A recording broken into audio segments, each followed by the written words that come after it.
So friends, पहले हम लोग बात करते हैं ऑस्टियोपोरोसिस की एंड उसके क्या कॉजेज हैं। सो नॉर्मली क्या होता है कि जैसे आप राइट में एक पिक देख रहे हैं, इसमें एक हेल्दी बोन है और एक ऑस्टियोपोरोसिस वाला बोन है। तो जैसे आप देखते हैं कि ऑस्टियो ऑस्टियो मतलब हड्डी, पोरस मतलब पोरस हो गया, खोखला हो गया। तो ऑस्टियोपोरोसिस बेसिकली क्या है कि हड्डी खोखला हो गया। एंड तो राइट में आप देख रहे हैं कि जैसे वो होता है ना अपना मधुमक्खी का जो छत्ता होता है, वेब होता है, उस तरह का ये है। और जैसे इसमें डेंसिटी कम हो जाता है तो इस तरह से बोन्स पोरस हो जाता है और फिर later on this leads to fracture also. So ये फ्रेंड्स थोड़ा है।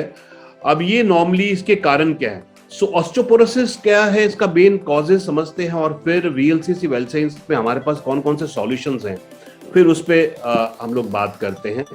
सो पहला तो जैसे हमने कई बार बात किया है कि लेडीज में एस्ट्रोजन जो है ये कैल्शियम एब्जॉर्प्शन के लिए भी रिस्पॉन्सिबल है।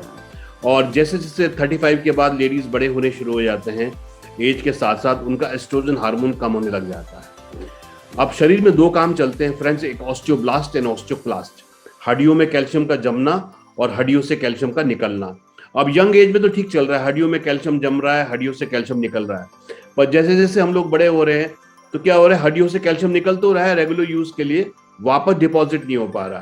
तो इससे क्या हो रहा है, जैसे आप एटीएम है ना, एटीएम से अगर रोज पैसा निकालेंगे और उसमें पैसा नहीं डालेंगे तो एक बार खत्म ही हो जाएगा। सेम ये बोन्स का केस है। सो लेडीज में मेनोपॉज के बाद जो है केवल 20% एस्ट्रोजन रह जाता है, जिसके कारण जो कैल्शियम का अब्जॉर्प्शन बहुत कम हो जाता है। और ज़्यादातर आप सुनते हैं कि बड़े लोगों में जो एल्डरली हो जाते हैं, बाथरूम में गिर गए, हड्डी टूट गया, तो ये बहुत बड़ा कारण है फ्रैक्चर्स का। दूसरा जो है, कई बार यंग एज में भी आजकल क्योंकि इतने फाइब्रॉइड्स बन रहे हैं, इतने सिस्ट बन रहे हैं कि फ्रेंड्स यंग एज में भी जो है लेडीज को कई बार ओवरी का ऑपरेशन करना पड़ जाता है and ovary is responsible for production of estrogen. So कई बार यंग एज में भी ओवरी के ऑपरेशन के कारण भी एस्ट्रोजन फिर बनना कम हो जाता है। उसके बाद मेन में भी चैलेंज आता है। मेन में, लेडीज में थोड़ा 30-40s में आ जाता है, जेंट्स में थोड़ा लेट आता है, 60s के बाद ज़्यादा चैलेंज रहता है। एंड जेंट्स में भी है कि लो टेस्टोस्टेरोन लेवल, जैसे लेडीज में एस्ट्रोजन हार्मोन है, ऐसे जेंट्स में टेस्टोस्टेरोन हार्मोन है, उसकी कमी से फिर जेंट्स में भी ऑस्टियोपोरोसिस होता है, पर थोड़ा लेट उम्र में शुरू होता है। उसके बाद फ्रेंड्स किडनी जो है, जब हम सनलाइट लेते हैं, किडनी का काम होता है उस सनलाइट से जो जो रॉ विटामिन डी है उसको विटामिन डी में त्वचा से कन्वर्ट करना। अब कई बार अगर किसी को किडनी में प्रॉब्लम है तो क्या होगा फ्रेंड्स, विटामिन डी ठीक से नहीं बनता। एंड विटामिन डी आप जानते हैं कि कैल्शियम के अब्जॉर्प्शन के लिए बहुत जरूरी है, तो वो भी एक कारण हो जाता है फ्रेंड्स।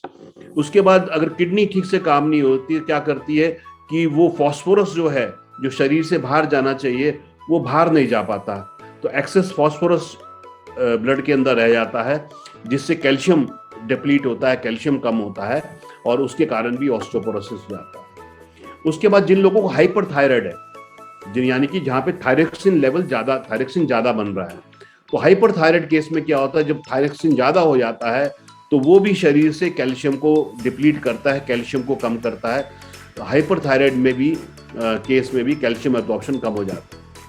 उसके बाद फ्रेंड्स अल्कोहल एंड स्मोकिंग जो है, ये दोनों भी कैल्शियम के एब्जॉर्प्शन को बहुत कम कर देते हैं। शरीर का नियम है, आइदर यू यूज इट और यू लूज इट। जब जैसे आप जिम जाते हैं ना, जिम जाते हैं तो आप एक्सरसाइज करते हैं, एक्सरसाइज करते हैं तो मसल टिश्यू बनते हैं। ऐसे ही फ्रेंड्स हमारे जो बोन टिश्यू है, बोन भी एक टिश्यू है, ऐसे हमारे बोन टिश्यू है। जब हम एक्सरसाइज करते हैं तो हमारे बोन टिश्यू ज़्यादा बनते हैं, और अगर हम एक्सरसाइज नहीं करते तो वो बोन टिश्यू बनने कम हो जाते हैं। तो इसलिए रेगुलर एक्सरसाइज बहुत इंपॉर्टेंट है अच्छी बोन डेंसिटी के लिए। उसके बाद पुअर डाइजेशन, जिन लोगों को एसिडिटी की प्रॉब्लम रहती है वो बहुत सारे एंटासिड्स खाते हैं। एंटासिड जो है फ्रेंड्स, अगर कोई एंटासिड खाएगा तो क्या होगा, जो न्यूट्रिएंट्स हैं वो उसको एब्जॉर्ब नहीं होंगे। न्यूट्रिएंट्स एब्जॉर्ब नहीं होंगे तो शरीर को लगेंगे नहीं, शरीर को लगेंगे नहीं तो ये जो बोन डेंसिटी है, फ्लैश है, मसल डेंसिटी है, सब कमजोर होता है।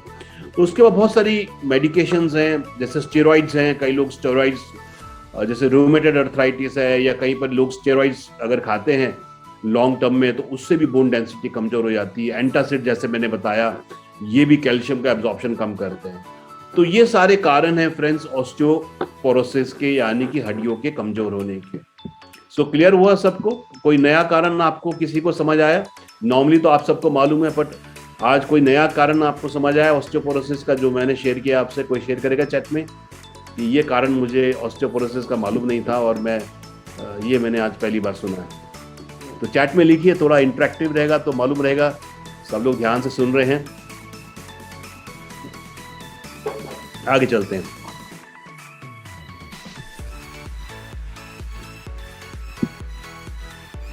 उसके बाद फ्रेंड्स हमारे जो वीएलसीसी वेल साइंस के सप्लीमेंट्स पे हम लोग आते हैं और हम वीएलसीसी वेल साइंस के सप्लीमेंट्स की बात करते हैं। अर्चना जी बोल रहे हैं कि उनको पुअर डाइजेशन के बारे में नहीं मालूम था कि ये भी कैल्शियम एब्जॉर्प्शन को कम करता है। नबरुन जी बोल रहे हैं कि थायराइड का बारे में मालूम नहीं था। नीलम जी बोल रहे हैं उनको किडनी के बारे में मालूम नहीं था कि किडनी जो है विटामिन डी बनाता है। तो इस तरह से है कि जब हम सेशंस अटेंड करते रहते हैं, हमारे ऊपर भी होता है कि हम जब कोई सेशन तैयार करें तो थोड़ी और जानकारी नॉलेज लेके आपके पास आए, ताकि और हमको भी अच्छी नॉलेज इकट्ठा करने का एक्साइटमेंट होता है और आपको भी सबको बहुत फायदा रहेगा। तो अब हम बात करते हैं, जैसे हमने जो कारण बोले फ्रेंड्स, हमने कारण बोला लो एस्ट्रोजन का, लो टेस्टोस्टेरोन लेवल का, किडनी प्रॉब्लम का, हाइपरथायराइड का, alcohol and smoking, lack of exercise, poor digestion, medication. अब हम सॉल्यूशन पे आते हैं। तो वीएलसीसी वेल साइंस में जैसे हम सब लोग जानते हैं, विमेन हेल्थ जो प्रोडक्ट है हमारा, वो बहुत ही शानदार प्रोडक्ट है ऑस्टियोपोरोसिस में, क्योंकि कैल्शियम की टैबलेट तो बाजार में मिलती है। अब सवाल यह है कि वीएलसीसी वेल साइंस का जो है ये जो कैल्शियम हम यहाँ पर दे रहे हैं, उसकी खूबसूरती क्या है, वो बाजार से क्या फर्क है? कुछ लोग शेयर करेंगे चैट में, कुछ लोग, कि ये जो वीएलसीसी वेल साइंस का जो सप्लीमेंट है हमारा, इसकी यूएसपी क्या है? जो बाजार में भी कैल्शियम मिलते हैं, आपको कोई सवाल पूछ सकता है भाई बाजार में कैल्शियम मिल रहे हैं तो हम वीएलसीसी वेल साइंस का ही सप्लीमेंट क्यों यूज करें वुमेन हेल्थ? तो चैट में लिखिए। विशाखा जी ने बिल्कुल सही बोला है इसको कि इसके अंदर हड़जोड़ है, डेफिनेटली है। So friends, VLCC well science की सप्लीमेंट की खूबसूरती क्या है कि कैल्शियम 2-3 है। एक तो बाजार में जो है कैल्शियम मिलता है कैल्शियम कार्बोनेट, चौक है ना, चौक से लिखते हैं, वो कैल्शियम कार्बोनेट है बेसिकली। और कैल्शियम कार्बोनेट जो है बॉडी में एब्जॉर्ब ठीक से नहीं होता, ब्लोटिंग करता है, गैस फॉर्मेशन करता है, सस्ता होता है, इसलिए बहुत सारे कंपनीज बाजार में कैल्शियम कार्बोनेट यूज करते हैं। मगर वीएलसीसी वेल साइंस में हम लोग यूज करते हैं कैल्शियम साइट्रेट। कैल्शियम साइट्रेट की बायो अवेलेबिलिटी ज्यादा होती है, यानी कि ये बॉडी में एब्जॉर्ब अच्छे से होता है, इसलिए हमने इसमें कैल्शियम साइट्रेट डाला, नंबर 1। दूसरा हम बात कर रहे हैं, तो आपको कोई बोले भाई बाजार में भी कैल्शियम मिलता है, मैं ये क्यों लूं?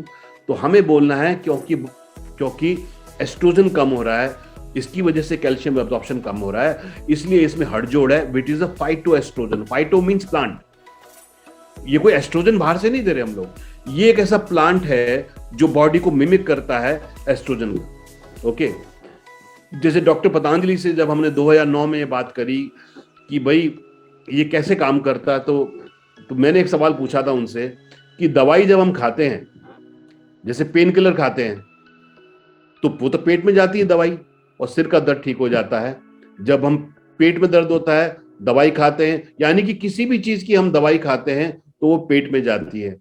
पर बॉडी को कैसे पता है कि कहाँ ठीक करना है उसको, है ना? ये सवाल आपके मन में भी आ रहा होगा, भाई दवाई तो सर पेट में जाती है, पर शरीर को कैसे मालूम है कि पेट में दर्द ठीक करना है, ब्लड प्रेशर ठीक करना है, क्या चीज ठीक करना है? तो इसमें फ्रेंड्स जो साइंस बिहाइंड ये है कि जो भी हम खाते हैं, चाहे वो मेडिसिन है चाहे वो न्यूट्रिशन है, वो सब हमारे शरीर में जाता है और पचने के बाद, डाइजेस्ट होने के बाद वो हमारे ब्लड में आ जाता है। अब वो ब्लड में वो मेडिसिन जा रहा है, हमारे जिस सेल को भी वो मेडिसिन की जरूरत होती है वो सेल उस मेडिसिन को ले लेता है और बाकी जिन सेल को वो जरूरत नहीं होती वो उसको छोड़ देते हैं, वो जाने देते हैं। तो देखिए शरीर का कितना अच्छा साइंटिफिक वो है कि शरीर के वो सेल जिनको जरूरत होती है मेडिसिन की, वही उठाते हैं उसको। तो इस केस में क्या उसका रीजन हुआ? इस केस में फ्रेंड्स रीजन उसका ये हुआ कि जो हमारा हड़जोड़ है, जो फाइटोएस्ट्रोजन है, इसको लेडीज के वो सेल्स उठाते हैं जो एस्ट्रोजन हार्मोन को रिसीवर है। तो उनको ये मिमिक होता है, उनको ये भ्रम होता है कि एस्ट्रोजन आ गया, जिसके कारण वो नेचुरल रूप से कैल्शियम का एब्जॉर्प्शन बढ़ा देते हैं। तो ना केवल हम आपको कैल्शियम दे रहे हैं, साइट्रेट के फॉर्म में, हड़जोड़ भी दे रहे हैं जो उसको एब्जॉर्ब करे। दूसरा फ्रेंड्स, लेडीज में जो मेन चैलेंज है एनीमिया, खून की कमी। तो करीब 70% महिलाओं में खून की कमी होती है। खून जो है हमारी बॉडी में ट्रांसपोर्ट सिस्टम है, ये ऑक्सीजन का कैरियर है, ऑक्सीजन को हर सेल तक लेके जाता है, कार्बन डाइऑक्साइड को बाहर निकालता है। ब्लड जो है हमारा न्यूट्रिशन को जो है हर सेल तक लेके जाता है। हमारे सेल न्यूट्रिशन ले लेते हैं और उसमें वेस्ट छोड़ देते हैं, उस वेस्ट को ब्लड बाहर लेके आता है। मगर 70% महिलाओं में अगर ब्लड की कमी है तो यानी कि उनका जो ट्रांसपोर्ट सिस्टम है वो सही नहीं है। इसका मतलब ये हुआ कि जो न्यूट्रिशन है वो हर सेल तक जा नहीं रहा और वेस्ट बॉडी से बाहर नहीं निकलता। तो ये इंपॉर्टेंट है। इसलिए वुमेन हेल्थ में जो है friends, folic acid, zinc, iron, copper, ये क्या करते हैं, रेड ब्लड सेल्स को मैच्योर करते हैं, हीमोग्लोबिन को बढ़ाते हैं। इसके बाद बहुत सारी महिलाओं में हार्मोनल प्रॉब्लम हो जाती हैं। और शतावरी, ओके, शतावरी का मतलब शतवर, जिसके 100 मतलब one who has got 100 husband, okay. So ये शतावरी का मतलब होता है। शतावरी जो है ये यूट्राइन फंक्शन को बहुत ठीक करता है। जैसे खेत तैयार होता है ना, इस तरीके से शतावरी जो है यूट्राइन फंक्शन को तैयार करते हैं। उसके बाद बहुत सारे लोग परेशान रहते हैं यूटीआई प्रॉब्लम से, यूरिन इन्फेक्शन से, क्योंकि बहुत सारी इंप्योरिटीज बॉडी में हो जाती हैं। तो अनंत मूला क्या करता है, ये ब्लड को प्योरीफाई करता है। तो देखिए, एक 10 रुपए की टैबलेट, 10-11 रुपए की, ये सारा सिस्टम ठीक करती है। हेमोग्लोबिन बढ़ाती है, कैल्शियम देती है, कैल्शियम का एब्जॉर्प्शन बढ़ाती है, हार्मोनल प्रॉब्लम दूर करती है और यूटीआई इन्फेक्शंस को दूर करती है। सो बहुत ही अमेजिंग सप्लीमेंट है फ्रेंड्स विमेन हेल्थ। तो आप में से जो लेडीज हैं विशेषकर और जो जेंट्स हैं, आपके घर में कौन कौन लेता है, यहाँ पे जो लेडीज हैं आपके घर में सब किस किस के घर में वुमेन हेल्थ यूज होता है और क्या बेनिफिट नजर आए। बहुत सारे केसेस में फ्रेंड्स विमेन हेल्थ से फर्क पड़ा, फाइब्रॉइड्स बहुत कम हुए लोगों के, है ना, सिस्ट बनने कम हुए हैं। या ऐसा हम कोई क्लेम नहीं करते, बट बहुत सारे ऐसे भी केसेस आए हैं जहां पर कंसीव कोई महिला नहीं कर पा रही थी फ्रेंड्स, तो वो जो है कंसीव भी कर पाए, है ना। कोई ऐसा क्लेम नहीं करते हैं, बट मे बी कुछ हार्मोनल इम्बैलेंस होगा जिसकी वजह से। सो बहुत ही अमेजिंग प्रोडक्ट है और 30 साल के बाद तो बहुत ही जरूरी है इस प्रोडक्ट को लेना। उसके बाद फ्रेंड्स, जैसे हमने बात करा कि जेंट्स में भी टेस्टोस्टेरोन लेवल्स कम हो जाते हैं, तो अभी जो हमने पिछले महीने जो हमने अपना सप्लीमेंट लॉन्च किया मेन हेल्थ के ऊपर, इसमें भी जो ज़्यादातर जो हर्ब्स हैं वो टेस्टोस्टेरोन हार्मोन को बढ़ाने में मदद करते हैं। जैसे इसके अंदर गॉक्शूर है। गॉक्शूर फ्रेंड्स हमारे आप बताएंगे कौन से प्रोडक्ट में है, किसी को मालूम है गॉक्शूर जो है हमारे और कौन से सप्लीमेंट में है? चैट में लिखिए जरा, पता लगे कौन कौन को मालूम है कि गॉक्शूर कौन से प्रोडक्ट के अंदर हमारा है। तो गॉक्शूर इसमें कवास सीड है जो टेस्टोस्टेरोन लेवल को बढ़ाता है, जिनसिंग है ना, जिसको इंडियन जिनसिंग बोलता है, और सफेद मूसली है। ये सारे जो है स्ट्रेस को कम करते हैं, एंजाइटी को कम करते हैं और टेस्टोस्टेरोन हार्मोन बढ़ाने में मदद करते हैं। तो लेडीज के लिए जैसे वुमेन हेल्थ है, ऐसे मेन के लिए मैन हेल्थ है। अश्वगंधा पूजा जी बोल रहे हैं, लिव हेल्थ बोल रहे हैं, स्निग्धा जी नहीं, गॉक्शूर हमारे नेफ्रोफिट में, ओके, नेफ्रोफिट में ना, वरुण गॉक्शूर, ये यूरिन का प्रवाह ठीक करते हैं, तो ये हमारे नेफ्रोफिट में है। या सो ये दो बहुत अच्छे प्रोडक्ट्स हैं friends, man health and women health. Arpita बिल्कुल ठीक बोल रही है, नेफ्रोफिट में, या डेफिनेटली। तो ये दोनों बहुत अच्छे प्रोडक्ट्स हैं फ्रेंड्स। उसके बाद जो बोन्स हैं, बोन्स जो हैं कैल्शियम चाहिए होता है, मिनरल चाहिए होता है, और फ्रेंड्स ये मिलके काम करते हैं। कैल्शियम, मैग्नीशियम, फास्फोरस, है ना, ये सब मिलके काम करते हैं। अगर एक भी चीज की कमी होती है तो वो पूरा एब्जॉर्प्शन नहीं होता। इसलिए जो है मल्टीविटामिन, वाइटामिनरल एक बहुत इंपॉर्टेंट सप्लीमेंट है जिसमें 30 तरह के विटामिन और मिनरल्स हैं जो हमारे शरीर की पूरी फंक्शनिंग को चलाने में मदद करते हैं। तो ऑस्टियोपोरोसिस में वुमेन हेल्थ और विटामिनरल एंड मैन हेल्थ एंड विटामिनरल, ये बहुत ही अच्छा कॉम्बिनेशन है जो सबको लेना चाहिए। उसके बाद जैसे मैन के लिए कैल्शियम का सप्लीमेंट, या वो लेडीज हैं जिनको आयरन, कई लेडीज को आयरन अब्जॉर्ब करने में थोड़ा दिक्कत होता है, जिनको डाइजेशन की प्रॉब्लम ज्यादा होती है, तो वो वुमेन हेल्थ ना लेके कैल्शियम प्लस विटामिन D3 भी ले लेते हैं। जैसे आजकल मैं आपको बोलूं, अगर आप टेस्ट कराएंगे तो ऑलमोस्ट भारत में शायद 99% लोगों को आज के दौर में ऑस्टियोपोरोसिस निकलता है, और वो निकलता है विटामिन D3 की कमी से। ओके, क्योंकि आजकल क्या है कि हमारा विटामिन डी जो है हमारे शरीर में नेचुरल रूप से बनता है। जब हम बाहर जाते हैं, सूरज की किरणें हमारी स्किन पे पड़ती है, तो किडनी हमारा विटामिन डी प्रोसेस करने में मदद करती है। पर फ्रेंड्स, आजकल हम लोग एसी घरों में रहते हैं, एसी ऑफिसेज में जाते हैं, एसी कार में ट्रैवल करते हैं, तो इतना एक्सपोजर हम लोगों का नहीं रहा, इसलिए ज़्यादातर सब में कैल्शियम की और विटामिन डी की कमी हो जाती है। इसलिए बहुत ही अच्छा हमारा जो कैल्शियम सप्लीमेंट है, जिसमें कैल्शियम साइट्रेट, फिर हम ये बात ध्यान देने की है, जब भी कोई आपसे बात करे, जब भी कोई प्राइस कंपैरिजन करे, आपको बताना है कि कैल्शियम साइट्रेट का बायो अवेलेबिलिटी, और मैं चाहूंगा इस तरह के वर्ड्स यूज करें आप, है ना, बायो अवेलेबिलिटी, यानी कि शरीर को उसकी अवेलेबिलिटी ज्यादा है, उसमें एब्जॉर्प्शन ज्यादा है। सवाल ये नहीं है कि कितना कैल्शियम कार्बोनेट आपने खाया, सवाल यह है कि उसने कितना कैल्शियम आपको दिया। ओके, जैसे हमारा जो टैबलेट है 1200 mg का है, जिसमें 300 मिलीग्राम कैल्शियम आपको मिलता है एब्जॉर्प्शन के लिए।